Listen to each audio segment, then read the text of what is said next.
the Philips AD12202, a 12-inch full-range unit, and there's 4 of them. I didn't know what was in here when I bought these cabinets, but this is about $400 in speakers. They are really valuable, and if I'm being completely honest, I don't see why. I've seen much cheaper full-range units that have a really nice low end, or really pleasant mids that sound very live or very real, or even good high end without the top, of course, because a full-range unit doesn't really do that. It has to do everything. There's only so much it can do. These seem to do none of that. Now, I do keep in mind that the cabinets are built by someone. I wouldn't build a cabinet like this. I'd make a Carlson for the low end, or an open baffle for the high end, or whatever, but this is just the worst design possible. It really doesn't allow any of the potential of these speakers, but still, there should at least be some transparency. There's none. Like, everything is neutral here. I actually thought about giving them some highs just to make them sing a little bit. I can do that just so you can hear how it sounds.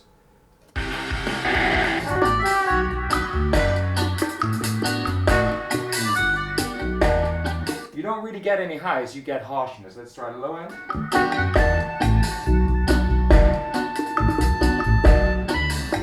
They just start farting. There's no musicality to these things, and these fetch $100 each. And they add like, what are they called? Bombardon woofers by Philips, which are okay. To these, to add low end, okay I guess, but where's your high end? Are you going to add a tweeter? You may as well just get a mid-range unit and build a 3-way speaker, right? These are, to me, very mediocre full-range units that sound very old-fashioned, even though they're not even that old. I think they were made well until the 70s. I mean, I'm going to sell them. I'm going to make the money that they are worth from them, because they were in a lot, and I just got these cabinets, and well, they should fetch some money, even though these are a bit damaged. You don't really hear much of that, to be honest, but the other ones are fine. I did put them the wrong way around. I'm very sorry for that, but I already put this one here. They're incredibly heavy and very big, as you can see, so I didn't want to move them around anymore, so this is now the one without the cover. I couldn't take the other cover off because you need to take all sorts of screws out. It's just not very practical. But yeah, so one unit slightly damaged, the other ones are fine, but they all sound the same. Not very good, also not very bad, just completely uninteresting, and I don't get why these fetch money.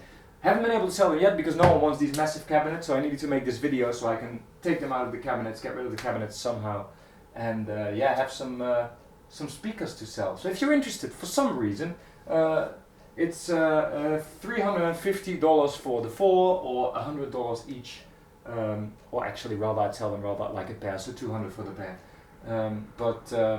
Yeah, I don't see why.